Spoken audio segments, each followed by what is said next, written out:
Tom was a quiet boy with curious eyes and a kind heart. He lived with his mother in a small, peaceful city where everyone knew each other. Their home was on a quiet street, lined with trees that changed color with the seasons. Life was simple, and that's how Tom liked it. Every day, Tom walked to school. It wasn't far, just 15 minutes through quiet streets and past the local bakery, where the smell of fresh bread filled the air. He always waved to Mrs. Ellis, the owner, who smiled and waved back. Everyone in the neighborhood liked Tom. He was polite, helpful, and always on time. At school, Tom wasn't the loudest or the smartest student, but he tried his best. He listened carefully, did his homework, and always helped his classmates when they needed a hand. His teachers often said, "Tom has a good heart," and he did. He believed in doing the right thing, even when no one was watching. On this particular Thursday morning, Tom was getting ready just like any other day. He packed his books, grabbed a sandwich his mother had made, and stepped out into the cool morning air. He didn't know it yet, but today would be different. Today, something small would happen, something unexpected that would test his values and leave a lasting memory. Tom took a deep breath, adjusted his backpack, and began walking down the street. The sun was rising slowly, painting the sky in soft orange light. Birds chirped above, and the town was still waking up. Everything seemed normal. Everything seemed calm. But just around the corner, something was waiting. Something lying quietly on the sidewalk, ready to change Tom's ordinary day. Tom walked with a steady pace, his backpack bouncing lightly against his shoulders. He liked mornings like this, quiet, fresh, and full of small details. The air smelled clean, the sky was clear, and there was just enough breeze to move the leaves in the trees. As he passed the bakery, Mrs. Ellis was already outside, placing warm bread in a basket for display. "Good morning, Tom," she called. "Good morning." Tom smiled and waved. "It smells amazing." Mrs. Ellis laughed. "Fresh out of the oven. Have a great day at school." Tom continued on. He passed the bookstore, the tiny cafe, and the old clock tower.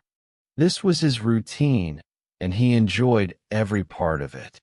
Sometimes he counted how many cats he saw in windows. Other times, he made up stories about the people he passed, where they were going, what they were thinking. But today, he simply walked and listened to the sounds of the town waking up. When he reached the small bridge near the park, he stopped for a moment. He always liked to look at the water below. It wasn't a big river, but it sparkled under the morning sun. Tom leaned on the railing and watched a duck swim by. He felt calm. After a minute, he stood straight again and checked the time on his phone. "Still early," he said to himself. Crossing the bridge, he entered a quieter part of town. Fewer shops, more houses. The sidewalks here were wide, with patches of grass and flowers growing near the fences. Tom adjusted his backpack and hummed a little tune. That's when he noticed something strange. A few steps ahead, near a lamppost, something was lying on the ground. It was small and dark, just barely catching the sunlight. Tom slowed down. His eyes focused on the object. It wasn't trash. It wasn't a toy. It looked like a wallet. He walked closer. No one else was around. The street was empty except for a cat sleeping on a porch. Tom stopped and stared at the wallet. For a moment, he didn't move. His heart beat a little faster. He looked left, then right. Still no one. He bent down and picked it up carefully. The leather was old but soft. There were small scratches on the edges. It felt full, maybe papers, maybe something more. Tom turned it over in his hands. "Whose is this?" he whispered. He looked around again, hoping someone might appear, maybe someone running back for what they had lost. But no one came. Tom stood alone on the quiet street, holding a wallet that didn't belong to him. And in that small moment, his normal morning began to change. Tom held the wallet in both hands, unsure of what to do next. It felt strange to touch something that clearly wasn't his. He had never found anything like this before, something important, something valuable. He stepped aside and sat on a low brick wall near the sidewalk. The wallet was closed with a small metal snap. He hesitated, then slowly opened it. Inside, he saw folded bills, some 20s and a 50. Not a fortune, but still a good amount of money. Tom didn't touch them. He moved them gently aside and found other things underneath: a driver's license, a few old receipts, a photo, and a folded piece of paper. He picked up the license and read the name, David Green. The photo was small and faded. It showed a man, maybe in his 60s, smiling with a woman and 2 children. They stood in front of a big tree, arms around each other. A family photo, clearly taken many years ago. Tom stared at it for a moment. The children looked grown now, maybe even older than him. He imagined the man in the photo, David Green, waking up this morning, realizing his wallet was gone. What would he feel? Panic? Frustration? Tom looked at the folded paper. It was a handwritten shopping list. Milk, bread, eggs, batteries, socks. Nothing strange, Tom thought. Just a normal list from a normal person. He sighed. Okay, so what now? He thought about turning it in at the school office, but that felt too far away from where he found it. Maybe they wouldn't know what to do either. He considered leaving it where it was, but that felt wrong too. What if someone else took the money? Tom stood up and looked around again. Still no one. Just a dog barking in the distance. He looked back at the wallet and the name on the license. David Green. No phone number, no address, just the city name and an old photo. But something in Tom's chest told him this was important. He remembered a rule his mom had once told him. If you find something valuable, try to return it. Pretend it's yours. What would you want someone else to do? Tom nodded slowly. I'd want someone to help me, he whispered. He closed the wallet gently and slid it into the front pocket of his backpack. The decision was made. I'm going to find him, he said to himself. I'm going to find Mr. Green. It sounded simple, but he had no idea where to start. He kept walking, slower now, eyes scanning the area. There were no people nearby, just a few parked cars and some closed garage doors. He hoped he might see someone, anyone, to ask for help. As he turned the next corner, he spotted a small convenience store. The lights were on, and there was movement inside. Maybe they know him, Tom thought. He walked toward the shop, feeling the weight of the wallet in his backpack like it was something sacred, something that didn't belong to him, but had somehow become his responsibility. The automatic doors opened with a soft chime as he stepped inside. The store was small but full of color. Bright packages lined the shelves, and the air smelled like coffee and cleaning products. A soft radio played music in the background. Behind the counter stood a man in his 50s, wearing a red vest and glasses. He was arranging newspapers when he looked up and noticed Tom. Good morning, the man said with a smile. Can I help you? Tom approached the counter and opened his backpack. He pulled out the wallet carefully and held it with both hands.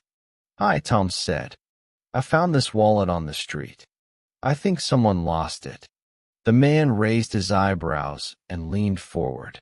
"Let me see." Tom handed it over, and the man examined it for a moment. Then he opened it and looked inside, stopping when he saw the driver's license. The man said, nodding slowly. "David Green. That name sounds familiar." Tom's eyes lit up. "You know him?" "I think so," the man said. "Isn't he the old fellow who lives near the park? Tall, gray hair, always wears a blue cap." Tom tried to imagine the man from the photo, older now, maybe walking with a cane or feeding birds. "Does he live close?" Tom asked. "Just a few blocks from here," the man replied, pointing toward the back of the store. "Go straight past the bakery, turn right after the park gate. He lives in the small yellow house with white windows." Tom smiled with relief. "Thank you." "Wait," the man said, reaching into the wallet. "You should keep this with you, just in case." He handed the wallet back to Tom. "Be careful with it." "I will," Tom said, putting it back in his backpack. "Thanks again."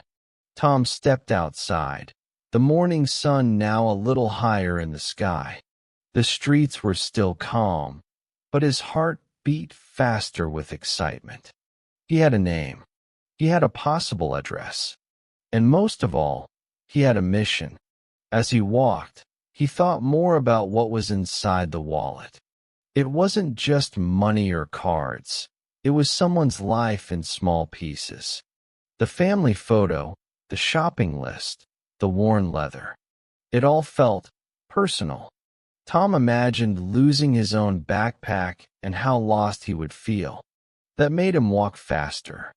The bakery came into view again, and the smell of bread greeted him once more. He passed it quickly this time, focused on his goal. Just past the park gate, he looked to the right. There it was, a small yellow house with white windows.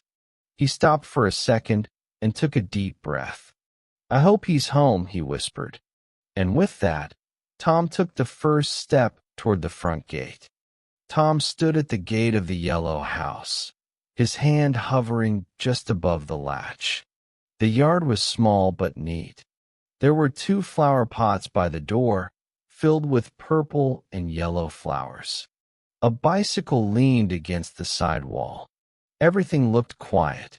He opened the gate gently and walked up the short path to the front door. There was a small doorbell, the kind that made a soft ding-dong sound. Tom pressed it and waited. Nothing. He waited a few more seconds and rang again. Still nothing. He turned and looked around. A car was parked in the driveway, but the windows of the house were closed. Maybe no one was home. Tom sighed.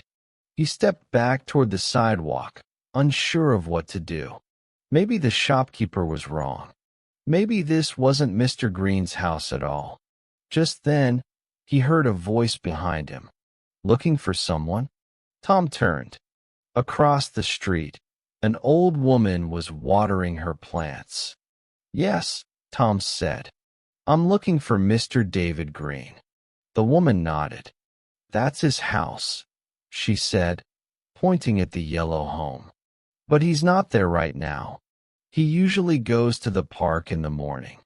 Tom's eyes widened. "The park?" "Yes," the woman continued. "Same time every day? He sits on the bench near the big oak tree. You'll find him there, I'm sure." "Thank you," Tom said. The woman smiled and waved before returning to her flowers.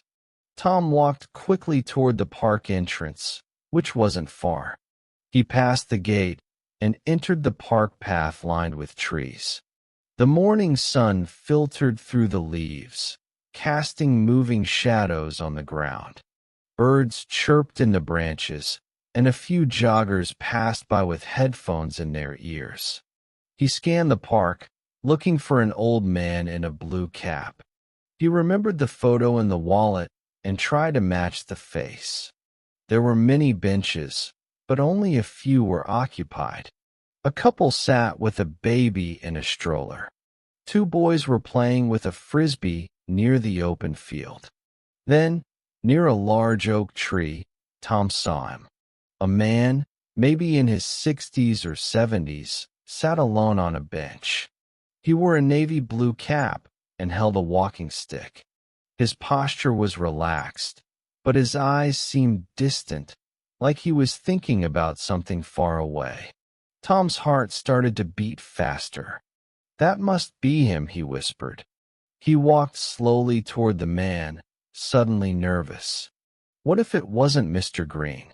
What if he was wrong? But as he got closer, he could see the face more clearly. It was older than in the photo, but the smile, the eyes, they were the same. Tom stopped a few feet away. "Excuse me," he said softly. The man turned his head. "Yes." Tom opened his backpack and pulled out the wallet. "Are you Mr. David Green?" he asked. The man blinked, surprised. "Yes, I am. I think I found your wallet." Tom held it out. For a moment, Mr. Green just stared. Then, slowly, he reached for it, his hands slightly shaking. "My wallet. I thought I lost it forever." Tom smiled. "I found it on the sidewalk, near the bridge." Mr. Green opened the wallet, checked the contents, and looked at Tom with gratitude in his eyes. "Thank you, young man. You have no idea how much this means to me." Mr. Green held the wallet in his lap, his fingers gently tracing the edges. His expression was soft, but his eyes glistened with emotion. He looked down at the photo tucked inside and gave a quiet sigh. "I thought I'd never see this again," he said, his voice low. Tom sat on the edge of the bench, a respectful distance away. "I'm glad I found it before someone else did." Mr. Green nodded slowly. "You have no idea how much this old thing means to me. It's not about the money. I barely remembered it was in there." He took out the photo and held it up. "This is my wife, Ellen," he said, pointing to the woman. "And these were our kids, Sarah and Michael. That day, it was our last family picnic before Ellen got sick." Tom watched in silence, sensing how deep the memory ran. "I carry this picture with me every day," Mr. Green continued. "It's silly, maybe, but I like to keep them close, especially now that the house feels so quiet." Tom shook his head. "It's not silly. I think it's beautiful." A small smile formed on Mr. Green's lips. "Thank you, son." They sat for a moment, just listening to the soft sounds of the park, the wind moving the leaves, the laughter of children, the chirping of birds. "Most people would have taken the money," Mr. Green said finally, "or just left the wallet on the ground. But you came looking for me." Tom looked down a little shy. "I just thought if it were mine, I'd hope someone would do the same." "That's a good way to think," Mr. Green said. "The world needs more people like you." He reached into his wallet and pulled out one of the bills. "Please, take this. It's a small thank you." Tom quickly shook his head. "No, thank you. I didn't do it for money." Mr. Green smiled wider. "I figured you'd say that." Tom stood up. "I should probably get to school." Mr. Green looked up at him. "What's your name?" "Tom." "Well, Tom, thank you. Truly. You made my day, maybe even my week." Tom grinned. "I'm glad. Take care, Mr. Green." "You too, Tom." As Tom walked away, he felt lighter somehow, not just in his backpack, but in his heart. A simple morning had turned into something much more. And though he was now a little late for school, he didn't mind at all. As Tom walked back through the park, the sounds around him felt warmer somehow, like the world had changed a little. In truth, it hadn't. The sun still shone. The trees still whispered. But something inside him felt different. He had done something good. Not for a grade. Not for attention. Just because it was right. He smiled at that thought. Back on the main street, Tom passed by the bakery again. Mrs. Ellis was sweeping the sidewalk and looked up as he walked by. "Still heading to school?" she asked. Tom chuckled. "Kind of took a detour." She winked. "Hope it was a good one." "It was," Tom said. "Very good." As he got closer to the school, Tom thought more about Mr. Green. The way his hands shook when he saw the wallet, the way his eyes lit up at the old photo, and the way he offered money, even though he probably didn't have much to spare. Some people might have taken the money and never looked back. Some might have left the wallet where it lay, thinking it wasn't their problem. But Tom hadn't done either. He had listened to that small voice inside, the one that told him to care, to help, to try. And now he knew something important. Doing the right thing didn't always come with a reward. It didn't always make headlines or win prizes. Sometimes it was quiet. Sometimes it was just a smile on an old man's face. But that was enough. As he stepped through the school gate, Tom felt no rush, no stress. He had missed the first bell, maybe even the first class. But in his heart, he knew he had started the day in the best possible way. He had done the right thing. And that, he thought, was worth more than anything else.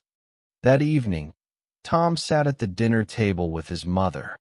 She served him a bowl of soup and noticed the calm in his face. "How was your day?" she asked.